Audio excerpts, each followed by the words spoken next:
अन्य विरोधी पार्टियों को भी मुसीबत में ही या फिर मजबूरी में ही दलित वर्ग के लोग केवल इन्हें याद आते हैं। तभी प्रगति कर सकता है जब विकास प्रक्रिया में सभी साझेदार एक साथ आ सके। मैं सिर्फ संविधान बचाने के लिए लड़ रहा हूँ, क्योंकि मेरा वजूद संविधान से है। चुनाव की दहलीज पर खड़ा है उत्तर प्रदेश।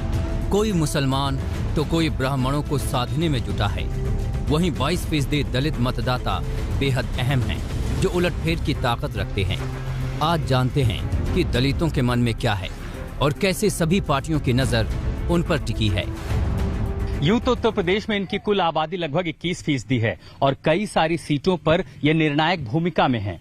लेकिन जब सामाजिक न्याय की बात होती है तो अक्सर उन्हें सिर्फ चुनावी वायदे मिलते हैं। नमस्कार, आप देख रहे हैं चुनाव आज तक, आपके साथ मैं हूं आशुतोष मिश्रा और आज हम बात कर रहे हैं देश के सबसे बड़े राज्य उत्तर प्रदेश में दलित आबादी की, दलित मतदाताओं की। साल दर साल चुनावी वायदों में इनके उत्थान की बात होती रही, इनके विकास की बात होती रही, लेकिन क्या जमीन पर उन्हें वो सामाजिक न्याय मिला है? क्या जातीय हिंसा से उन्हें छुटकारा मिला है? और क्या समाज में इन्हें बराबर की भागीदारी मिली है? ये सच जानने के लिए आज मैं आपको पश्चिम उत्तर प्रदेश के सहारनपुर लिए चलता हूँ। ये वोट बैंक कितना अहम है, इसका अंदाजा इस बात से लगाइए कि खुद उत्तर प्रदेश के उप मुख्यमंत्री केशव प्रसाद मौर्य कई मौकों पर कह चुके हैं कि 100 में से 60 हमारा है और 40 में भी बंटवारा है। दरअसल इस 40% वोट बैंक में यादव और जाटव अहम हैं। यादव अगर समाजवादी पार्टी का वोट बैंक माना जाता है तो बीजेपी की नजर एक मुश्त जाटव वोट बैंक पर है, जो कभी बहुजन समाज पार्टी का वोट बैंक था। हमारे लिए इंतजार नहीं है, बल्ले बल्ले उसकी होती है जो उनके भरोसे होता है। हम तो 100 में 60 हमारा है, बाकी में बंटवारा है, बंटवारे में भी हमारा है। हम 60 में जो है उसमें कौन कौन है हम उसकी गिनती क्या बताएं। सबका वोट हमें मिल रहा है, हमने सबके लिए काम किया है। इसीलिए विपक्ष घबराया हुआ है, इसीलिए विरोधी दल के लोग घबराए हुए, इसीलिए अखिलेश यादव जी घबराए हुए। ये दलितों का एक मुश्त समर्थन ही था, जिसके बलबूते ही मायावती ने 1995 में हाथी पर सवार होकर लखनऊ की सत्ता का सफर तय किया और उसके बाद 2002 और 2007 में भी मायावती को उनके दलित वोट बैंक ने जीत दिलाई।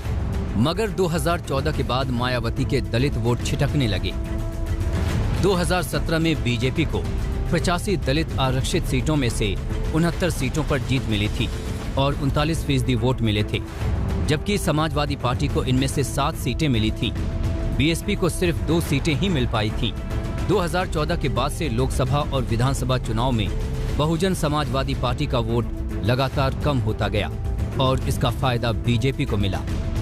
जाटव का जो सर्वाधिक सपोर्ट रहा है मैक्सिमम, वो बीएसपी का रहा है अभी तक के ट्रेंड में। लेकिन नॉन जाटव दलित वोटों में एक बड़ा परिवर्तन आया है और उसका सर्वाधिक लाभार्थी बीजेपी रही है। लास्ट आखिरी जो 2019 के लोकसभा चुनाव हुए हैं उसमें से 48% नॉन जाटव दलितों ने बीजेपी को वोट किया। मायावती के लिए चिंता की बात यह है कि 2019 में समाजवादी पार्टी से गठबंधन के बावजूद अधिकांश दलित वोट बीजेपी की झोली में गया। जानकारों के मुताबिक 2022 उनके लिए अब तक की सबसे बड़ी चुनौती साबित होगी। ये बीएसपी के लिए एक तरीके से डू और डाई वाली सिचुएशन है। अगर यहाँ से उनका सपोर्ट फिर से वापस लौटती है तो बीएसपी एक पार्टी एक रेलेवेंस बनी रहेगी। अगर यहाँ से घटती है तो शायद उनका ढलान और नीचे की ओर जाएगा। अब आपको सहारनपुर लिए चलते हैं, जहां 2017 में योगी सरकार बनने के बाद मई के महीने में जातीय हिंसा हुई थी। महाराणा प्रताप जयंती के मौके पर राजपूत समाज के लोग रैली निकालना चाहते थे और उसी रैली के दौरान राजपूत और दलितों के बीच पत्थरबाजी हुई और हिंसा आगजनी में बदल गई। विरोध में भीम आर्मी के संस्थापक चंद्रशेखर ने सहारनपुर में एक महापंचायत बुलवाई। इस महापंचायत के दौरान हिंसा हुई और जांच में पुलिस ने भीम आर्मी को आरोपी बनाया और चंद्रशेखर आजाद को एनएसए के तहत गिरफ्तार करके जेल भेज दिया। जेल से रिहा होते होते चंद्रशेखर दलित युवाओं के नेता बन चुके थे और अब विधानसभा चुनाव में आजाद समाज पार्टी के बैनर तले चुनाव लड़ने की तैयारी कर रहे हैं। शब्बीरपुर में हुई जातीय हिंसा का सीधा सा असर सहारनपुर के दूसरे इलाकों में दिखने लगा, उन गांव में दिखने लगा जहां दलितों की आबादी ज्यादा है। मैं इस गांव में आया था तब भी, जब लगभग 19 मई वो तारीख है 2017, जब इसी गांव में, इस कपूरपुर गांव के दलितों ने यह तय किया, खासकर युवाओं ने, कि वो हिंदू धर्म त्याग करके बौद्ध धर्म अपना लेंगे। उन्होंने मूर्तियां उठाई और गंगा में जाकर के उसे विसर्जन कर दिया और बौद्ध धर्म अपनाने की चेतावनी भी दे दी थी। सबसे ज्यादा नाराजगी इस बात को थी कि आखिर नई सरकार के गठन होने के बावजूद भी इस कदर से जातीय हिंसा कैसे भड़की, जिसका सबसे ज्यादा नुकसान उन्हें लगता है कि दलितों को ही हुआ इसी सहारनपुर में। हिंसा का दंश झेल चुके शब्बीरपुर में क्या बदला? गांव के लोगों का कहना है कि 2012 के पहले जब मायावती की सरकार थी तब सहारनपुर में कांशीराम मेडिकल कॉलेज बना था और जब अखिलेश की सरकार आई तो उन्होंने नाम बदल दिया, लेकिन कोई सुधार नहीं हुआ। हमारे सहारनपुर में कांशीराम मेडिकल जो कॉलेज था ये बना था। अखिलेश जी आए, अखिलेश ने सिर्फ नाम बदल दिया, उसमें और कुछ सुधार नहीं करा। 5 साल योगी जी रहे, योगी ने ये गेहूं चावल तो बांट रहे, गेहूं चावल थोड़ा ही आदमी को स्वास्थ्य रखेगा या उसे रोजगार देगा, ये तो और उसे बेकार कर रहे। 3 हफ्ते पहले अमित शाह ने इसी सहारनपुर में मां शाकुंभरी देवी यूनिवर्सिटी का शिलान्यास किया था। क्या इससे दलितों में बेहतर शिक्षा की उम्मीद जगी है? मेडिकल कॉलेज ही नहीं अभी तक तैयार हुआ इस सरकार में। या तो सरकार जो भी नई सरकार है कि वैसे ही पैसा वेस्ट कर रही जनता का। पैसा तो हमारा ही लग रहा है ना। अब मेडिकल कॉलेज खुला, उसमें वो चल तो रहा नहीं, अब यूनिवर्सिटी बना रहे हैं।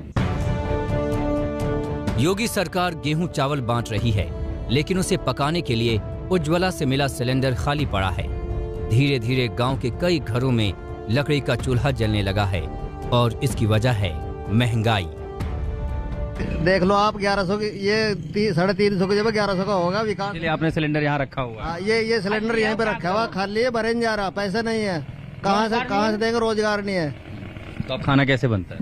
खाना लकड़ी बना रहे, फिर से चूल्हे पर लौट। हाँ बिल्कुल, चूल्हे पर लौटना पड़ेगा। जब कहाँ से देंगे इसमें? सरकार जो उपलब्धि कराई थी सरकार ने सिलेंडर की घर घर में, उस टाइम को छोड़कर फिर सिलेंडर को छोड़कर फिर लकड़ी बनाना पड़ रहा। कई घरों में सिलेंडर महीनों से खाली पड़े हैं। वहीं सावित्री देवी के घर में राशन का वो थैला दिखा जिसमें गेहूं चावल मिलता है, मगर खाना लकड़ी के चूल्हे पर ही पक रहा है। अजी जी पैसे नहीं होते फिर तो मजबूरी हो जाए बस। गैस नहीं मिला है आपको उज्ज्वला वाला? हाँ जी मिला। जी पैसे आऊंगे भरवा लूंगी। कितना दिन हो गया भरवाए? 1 महीना होगा जी। तो आप कब भराएंगे आगे? कोशिश तो कर रही, आज भरे जब मैं तो सोच रही। पैसे आएंगे जी भरवाऊंगी। कितने का है सिलेंडर? 1 ही है जी। एक नहीं, सिलेंडर कितने का है? गैस सिलेंडर कितने का आता है? 1000-1100 रुपए का है जी। तो 1000-1100 रुपए नहीं होते बना? हाँ जी, ज्यादा बहुत जोर पड़ा है, बहुत जोर निर्दिन में इकट्ठे हो। हालांकि राशन के साथ अब तेल भी मिलने लगा है।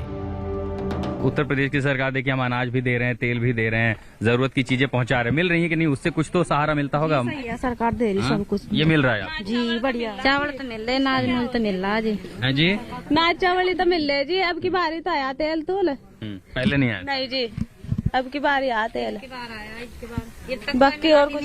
हाँ जी, मिला जी, कल कुल को मिला जी। अच्छा, अभी आपको मिला नहीं है? नहीं, ब्याज बाकी लोग को तो गांव में मिला कि नहीं मिला? किसी हाँ जी, मिला नहीं आज गुंठे लगा। शुरुआत हुई है अभी। हाँ जी।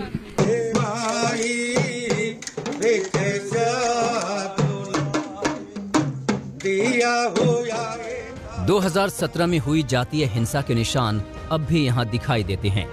दीवारों पर जाति धर्म के नाम पर न लड़ने की अपील के पोस्टर शब्बीरपुर में चारों ओर लगे हैं। धर्म और जाति के नाम पर न लड़ें, तो इसकी एक बड़ी वजह है 2017 की मई महीने में हुई एक जातीय हिंसा। सहारनपुर के कई इलाकों में जातीय हिंसा देखने को मिली और उसमें सबसे बड़ा जो घटनाक्रम हुआ था उसका केंद्र था ये शब्बीरपुर गांव। महाराणा प्रताप जयंती के उपलक्ष्य में एक समुदाय यात्रा निकालना चाहता था, दलितों का उसको लेकर के विरोध था। जब यात्रा निकली तो पत्थरबाजी हुई, पत्थरबाजी के बाद आगजनी हुई, कई दलितों के घर जलकर राख हो गए। मुकदमा आज भी लंबित है, कई सारे मामले दर्ज हो रहे थे, जांच पड़ताल भी चलती रही। और अब गांव के लोगों की तस्वीर कैसी है ये समझने के लिए मैं आपको आज उसी शब्बीरपुर गांव लेकर के आया हूं। यहाँ रहने वालों के जहन में आज भी 2017 की जातीय हिंसा की तस्वीरें जिंदा हैं। श्रीकांत उन दलित परिवारों में से एक हैं जिनके दुकान में आगजनी भी हुई थी और उन्हीं पर मुकदमा कर दिया गया था। ये आके बताइए, आइए इधर आइए। तो जो लपेट में आ गया वो सब लपेट दिए। उसके बाद कभी किसी ने कोशिश की कि दोनों समुदाय, दोनों समाज एक साथ आए, एक साथ रहें, प्यार मोहब्बत से रहें? नहीं, बहुत बार कोशिश हुई पर कामयाबी नहीं मिल रही। कारण क्या है जी, अब हाल भी ये मामला चला था पीछे जी, एक सतीश कुमार जी है, कोई उत्तर प्रदेश से है या तो किसी और राज्य से है, वैसे तो उत्तर प्रदेश से ही है। उसने एक हाई कोर्ट में याचिका दाखिल कर दी, उसमें आदेश भी हो गया, जज साहब ने कर दिए। तो आदेश तो नेट पर नहीं है अभी, हमने रिट निकलवाई दिया। कपूरपुर गांव के रहने वाले दलित समुदाय के वेदपाल कहते हैं कि अब माहौल ठीक है और सरकार का काम अच्छा है। गांव के बड़े बुजुर्गों की राय मौजूदा सरकार और उसके काम को लेकर ठीक है, लेकिन गांव के युवाओं की राय उसके बेहद विपरीत है। सरकार जो दे रही हो सबको दे रही, किसी के लिए कोई भेदभाव नहीं कर रही हो। मतलब जो जैसा कि अनाज है, अनाज मिलता है तो वो भी सबको मिलता है। जो सुविधा है, पेंसिल है, वृद्धा पेंसिल है, विधवा पेंसिल है, मतलब जो भी गांव के अंदर जो कार्य हो रहा है किसी को कोई भेदभाव नहीं है उसमें। आप लोग को मिल रहा है? हाँ, सब कुछ मिलता है, उसमें कोई भेदभाव नहीं है। और सरकार जो है बिल्कुल सही चल रही है, सरकार में कोई दिक्कत नहीं है, ना कोई गुंडागर्दी है। आप कहीं चले जाओ, कहीं आ जाओ, कहीं उठ लो बैठ लो, कोई दिक्कत नहीं है।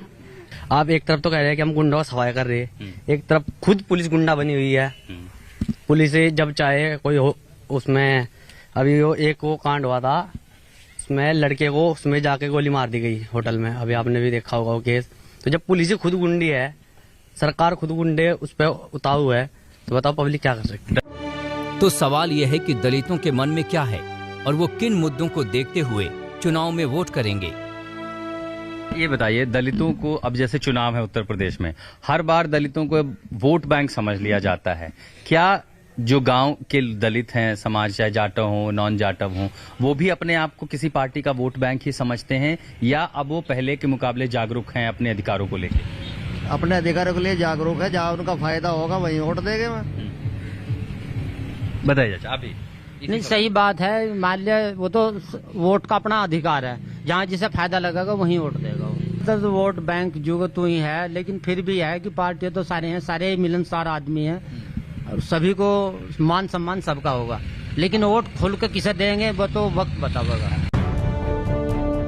साफ है कि दलित मतदाता अपने पत्ते खोलना नहीं चाहते, मगर वोट बैंक बने रहने की बजाय अब शिक्षा, रोजगार, सरकारी योजनाओं के फायदों को बड़ा मुद्दा मानने लगे हैं।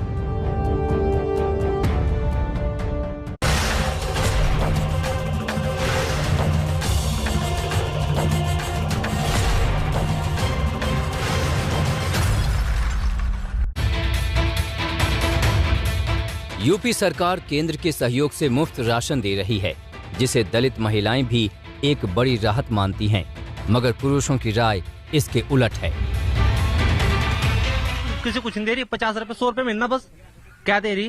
अंबानी का बिल माफ करी कहीं 1000 रुपया, करोड़ रुपए का। 3500 करोड़ लगाए थे पटेल जी की मूर्ति में, क्रैक होगी वह वीरान हो गई। 3500 करोड़ कोई पूछने वाला। मायावती ने बनाया था अम्बेडकर पार्क, एक सबका वो हो रहे थे, पार्क क्यों बनाया था, पैसे क्यों लगा दिए। उनके सामने बुनियादी समस्याएं खड़ी हैं, जिसमें वो बराबरी का दर्जा चाहते हैं, सामाजिक न्याय चाहते हैं, जातिवादी हिंसा से छुटकारा चाहते हैं, अपने बच्चों के लिए बेहतर शिक्षा, बेहतर स्वास्थ्य और रोजगार के मौके चाहते हैं। और जब तक जमीन पर दलितों को ये न मिले, तब तक तमाम इंसाफ, सामाजिक न्याय, ये सब बातें महज खोखली हैं। अब जब चुनाव की दहलीज पर खड़ा है उत्तर प्रदेश, दलितों को ये उम्मीद है, ये आस है कि जब कोई वायदा करे तो उन वायदों में एक आश्वासन हो कि अगली सरकार उनकी होगी, उनकी सुनेगी, उन्हें न्याय देगी और उनकी जरूरतों को पूरा करेगी। फिलहाल चुनाव आज तक में मेरे साथ इतना ही। देश और दुनिया की दूसरी खबरों के लिए आप देखते रहिए आज तक।